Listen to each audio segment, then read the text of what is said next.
왠지 친근하게 자주 가는 단골집이 있습니다. 단골 옷가게, 단골 음식점, 단골 미용실, 다 여러분들도 한두 군데는 있으실 것 같은데요. 저는 집은 분당이고 일산에서 분당으로 이사 온 지 8년이 다 돼 가는데 아직도 머리는 일산에서 합니다. 거기까지 굳이 그렇게 가서 하고 그 미용실 다닌 지가 생각해 보니까 한 10년 정도 된 것 같아요. 그래서 왜 거기를 자주 내가 가게 될까 이렇게 생각을 해보면 아무래도 원장님이 또 따뜻하게 잘 해주시고 거기에 일하시는 분들이 굉장히 마음 따뜻한 그러한 분들이에요. 그래서 가서 그냥 편안하게 저의 머리를 맡기고 눈을 감고 잠잘 수도 있는 그런 곳입니다. 여러분들도 단골이 있으실 것 같아요. 음식점도 그렇고 뭐 여러 가지 단골이 있으실 텐데 거기가 뭐 물건이 좋거나 맛이 좋거나 아니면 기술이 좋을 수도 있지만 왠지 가면 마음이 따뜻한 곳, 그리고 서로 마음이 따뜻한 마음이 오가기 때문에 이렇게 단골이 형성이 되는 것 같습니다. 오늘 본문에는 예수님이 아주 자주 가신 곳이 그렇게 소개되고 있습니다. 본문의 배경이 되는 곳은요, 예루살렘에서 그리 멀지 않은 베단이라는 동네입니다. 베다니는 예루살렘에서 동쪽으로 약 3km 정도 지점에 있는 감람산 위에 있는 마을이었습니다. 복음서를 보면 예수님이 이곳을 아주 여러 번 다니셨습니다. 예수님의 공생의 기간뿐만 아니라 십자가를 지러 가시기 직전, 예루살렘 입성 직전에도 그곳에 가셨고요. 또 예수님이 승천하신 곳, 이 땅에서 마지막으로 계시고 승천하신 곳이 바로 이 베다니 앞이라고 누가복음 24장 50절에 기록되어 있습니다. 이렇게 베다니는 예수님이 자주 들르신 곳입니다. 이 베다니에 예수님이 유독 사랑하시던 가정이 있었습니다. 바로 마르다, 마리아, 나사로, 이 남매의 가정입니다. 나사로가 가장 연장자인 오빠이고요. 그 밑에 여동생들 마르다와 마리아가 있었습니다. 요한복음 11장 5절에는요, 그들에 대한 예수님의 마음이 어떠했는지 말씀이 있는데요. 우리 다 함께 11장 5절을 읽겠습니다. 예수께서 본래 마르다와 그 동생과 나사로를 사랑하시더니. 이 말씀을 읽으면서 너무 부러웠습니다. 예수님이 공생의 기간 동안에 정말 많은 사람들을 만나고 많은 가정을 방문하셨을 텐데 특별히 이렇게 이름을 하나하나 얘기하시면서 그 가정을 사랑하셨다 얘기하시는 걸 보면 참 부러운 생각이 들었습니다. 오늘 본문은 예수님이 십자가를 지시기 직전인 유월절 엿새전의 일을 기록한 것입니다. 요일로 보면요, 고난주간이 있고 그 고난주간 바로 전주 그 안식일이 끝난 토요일 저녁 때의 일입니다. 오늘 본문 1절을 우리 다 함께 읽겠습니다. 유월절 엿새 전에 예수께서 베다니에 이르시니 이곳은 예수께서 죽은 자 가운데서 살리신 나사로가 있는 곳이라. 예수님은 예루살렘 입성 직전에 이 베다니에 들르셨습니다. 그런데 1절에서 베다니를 예수님이 나사로를 살리신 곳으로 설명하고 있습니다.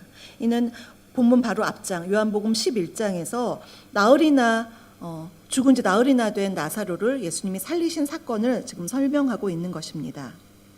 그런데 오늘 본문만 보면 예수님이 베다니에 누구 집에 갔는지 잘 명시되어 있지 않지만 이 본문의 평행 부분이 공간복음에 있는데요. 마태복음 26장 6절과 마가복음 14장 3절에 따르면 베다니에 있는 나병 환자 시몬의 집이라고 이렇게 명시되어 있습니다. 그 당시에 나병 환자는 보통 사람들과 함께 거할 수가 없었습니다. 그래서 아마도 이 시몬은 나병에 걸렸다가 고침을 받은 사람으로 우리가 그렇게 추측을 할 수 있는데요. 그러면 시몬이 누굴까? 학자들의 예측에 따르면 시몬이 나사로의 부친이라는 그런 주장도 있고요. 마르다의 남편이라는 주장도 있습니다. 어쨌든 그곳에 예수님을 위한 잔치가 벌어졌습니다. 이제 2절을 우리 다 함께 읽겠습니다. 거기서 예수를 위하여 잔치할세 마르다는 일을 하고 나사로는 예수와 함께 앉은 자 중에 있더라. 이날 잔치는 죽었던 나사로를 살려주신 예수님에 대한 감사의 표현이 있었고요. 또한 다시 살아난 나사로로 인해서 너무나 기쁜 그 기쁨이 한데 어우러져서 그야말로 아주 큰 잔치가 벌어졌습니다. 나사로의 여동생 마르다는 잔치의 기쁨을 더해줄 음식 준비로 바쁘게 일하고 있었습니다. 우리네 시골 동네 잔치, 뭐 오라오라 해서 같이 먹는 그런 잔치를 연상하시면 아주 상황이 잘 이해되실 것입니다. 그때 동생 마리아의 특별한 섬김의 모습이 오늘 본문에서 소개되고 있습니다. 우리 함께 3절을 함께 한 목소리로 읽겠습니다. 마리아는 지극히 비싼 향유를 나드 한 근을 가져다가 예수의 발에 붓고 자기 머리털로 그의 발을 닦으니 향유 냄새가 집에 가득하더라. 아멘. 마리아는 값비싼 향유 나드 한 근을 가져다가 주님의 발에 붓고 또 자기의 머리카락으로 주님의 발을 아주 정성스럽게 닦는 그런 아름다운 섬김의 모습을 보여주었습니다. 나드라고 하는 것은 향유의 재료인데요. 인도산 식물의 뿌리에서 즙을 내서 향기로운 향수 기름을 채취한 것입니다. 이 나드는 굉장히 비쌌어요. 지금도 이제 향수 이렇게 조그만 병에 있지만 향수가 지금도 비싸지만 그 당시에도 굉장히 비싸서 크고 넓고 또 목이 가늘고 긴 그런 옥합이라는 병에다가 잘 보관해 두었습니다. 그 당시 순전한 나드 한 근은요 300데나리온이었는데 그 당시에 한 데나리온이 근로자 한 하루의 그 품삯이었습니다. 그러면 300데나리온이라고 한다면 일주일 중에 쉬는 날 일하지 않는 날을 생각하면 거의 1년 300일 정도 일한 그런 값이니까 어마어마하게 비싼 그런 향수였습니다.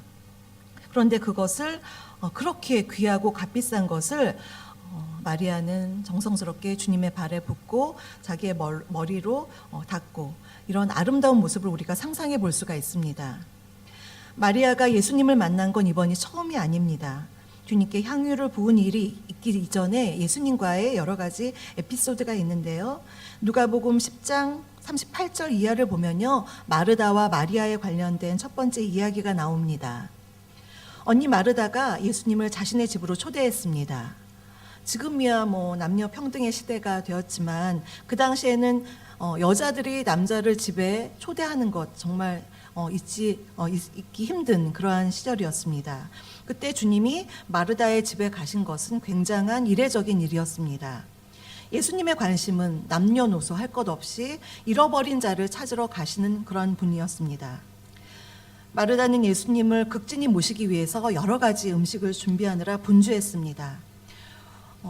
누가복음에도 그렇고 오늘 본문 2절에도 마르다는 일을 하고 있었다. 그런 모습을 보면 아무래도 마르다는 이렇게 사람을 잘 섬기는 섬김의 은사를 가지고 있었던 것 같습니다. 그런데 이렇게 열심히 일했던 언니와는 달리 마리아는 예수님의 발치에 앉아서 예수님의 말씀을 들었습니다. 누가복음 10장 39절을 우리 함께 읽겠습니다. 그에게 마리아라 하는 동생이 있어.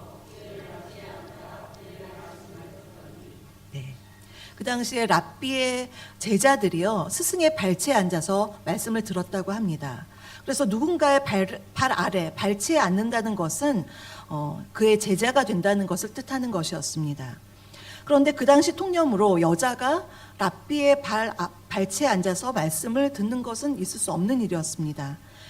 그러나 예수님은 당대 랍비들이 허락하지 않는 일들을 파격적으로 허락하시고 여자가 말씀을 듣고 배우는 것을 허용하신 것입니다. 여기서 발치에 앉아에 해당하는 헬라어는 옆에 놓다에 해당하는 단어의 분사 수동태입니다. 그래서 수동태로 쓰였다는 의미는 마리아가 스스로 앉았다기보다 예수님이 허락하셔서 또 명령하셔서 이곳에 앉으라고 해서 그렇게 그곳에 앉아서 주님의 말씀을 듣고 있는 것입니다. 지금 이 시대는 그야말로 말씀의 홍수시대에 있죠. 유튜브를 틀면 텔레비전을 켜면 언제든지 목사님들 나와서 말씀 전하시고 얼마든지 들을 수가 있고요. 성경도 각종 성경 버전도 많고 또 기독교 서적도 많이 있습니다.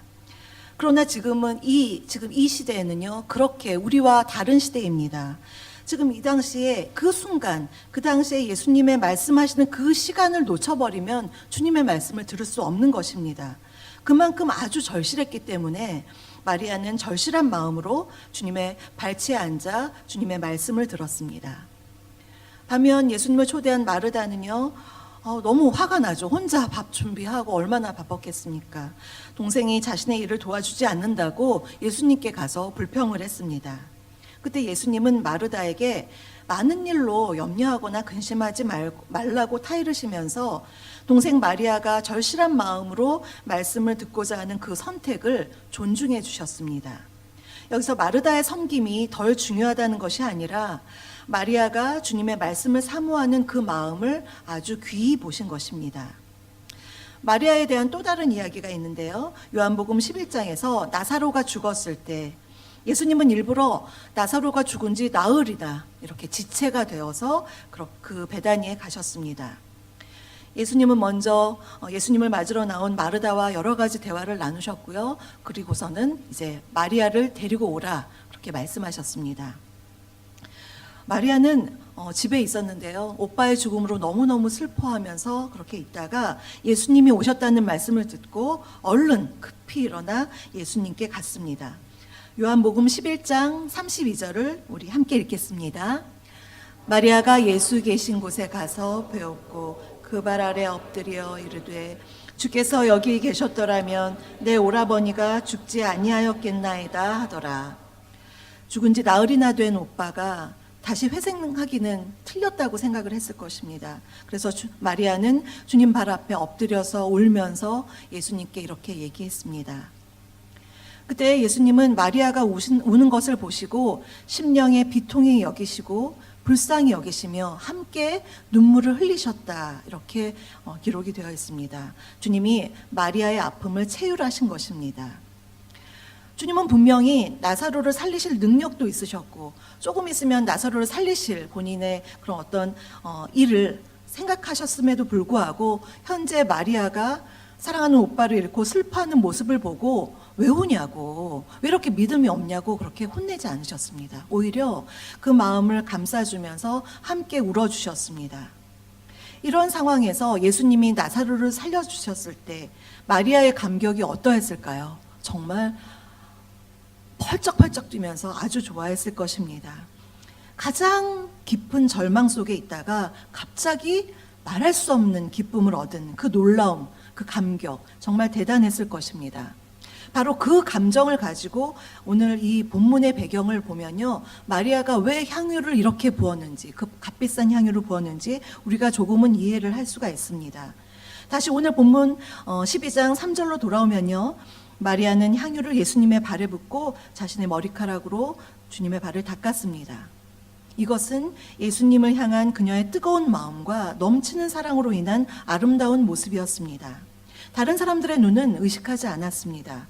자신의 아주 가장 값진 것을 주님께 아낌없이 드린 헌신이었습니다.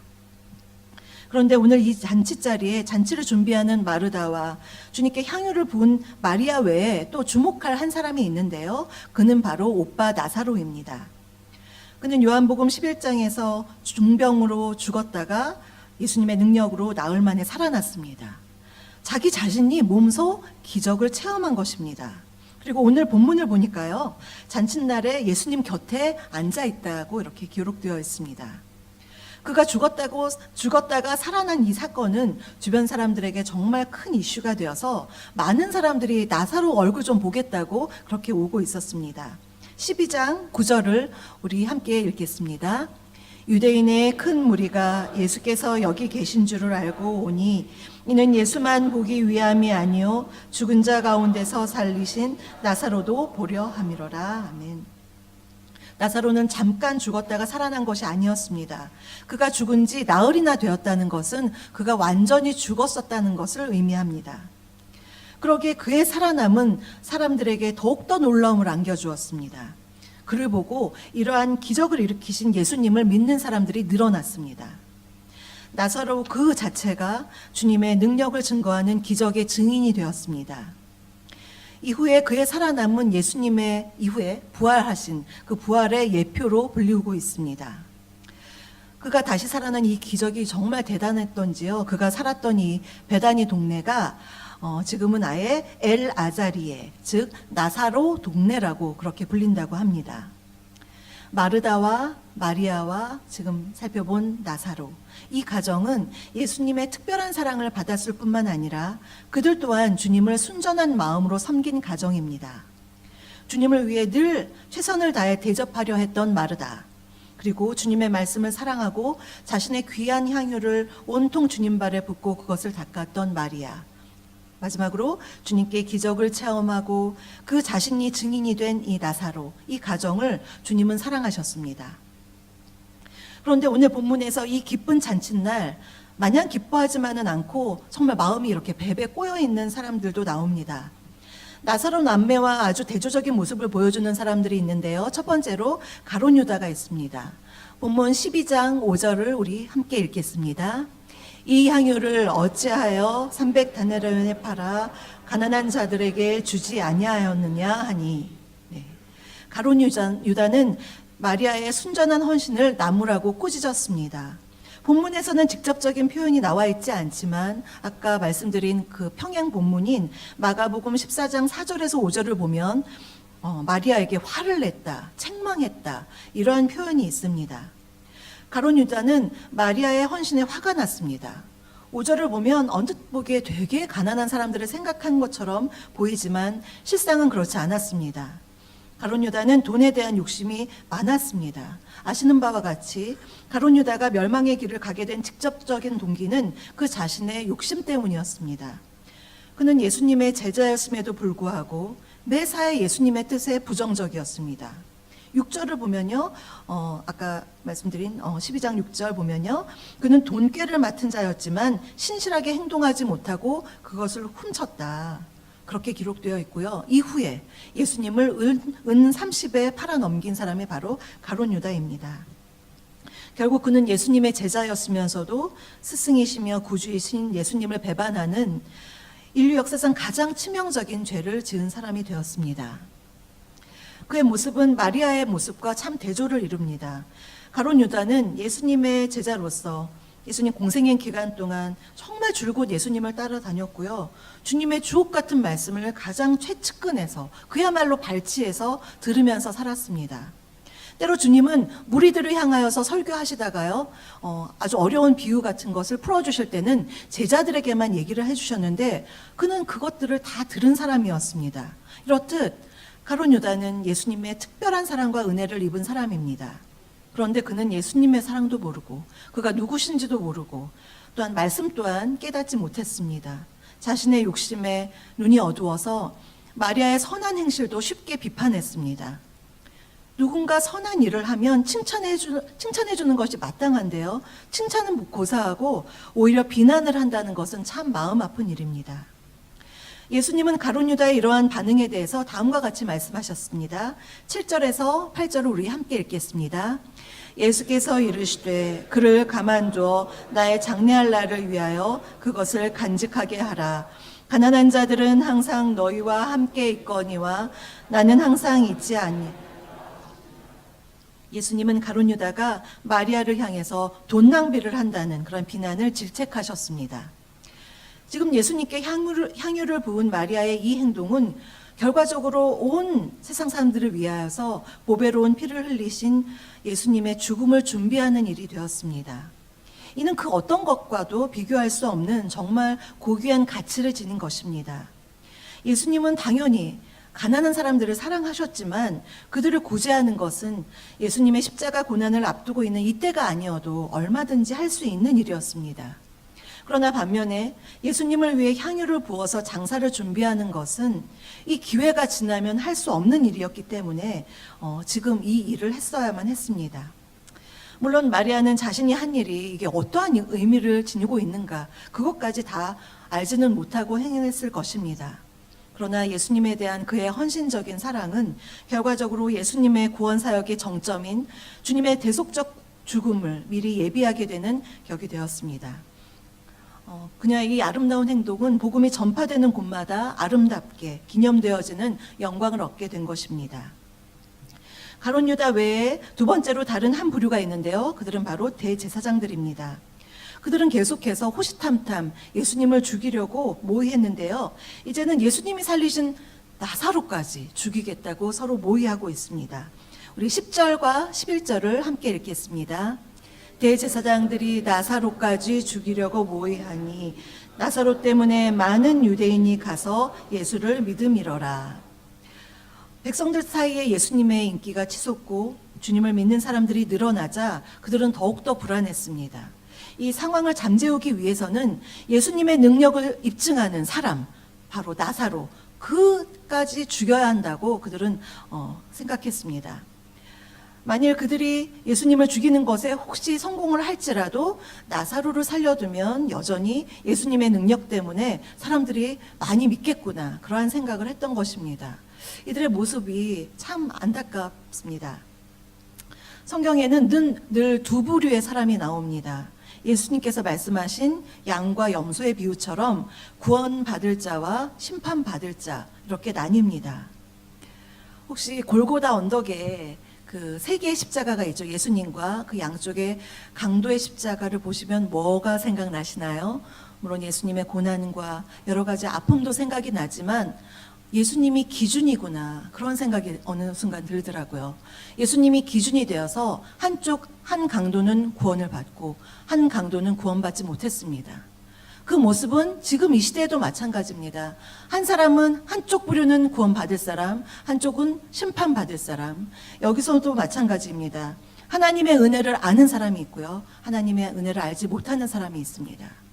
마리아는 예수님의 은혜를 알았고요, 가룟 유다와 대제사장들은 예수님의 은혜를 알지 못했습니다. 이렇게 둘로 나뉘는 그러한 모습을 우리가 생각해 볼 수가 있는데요.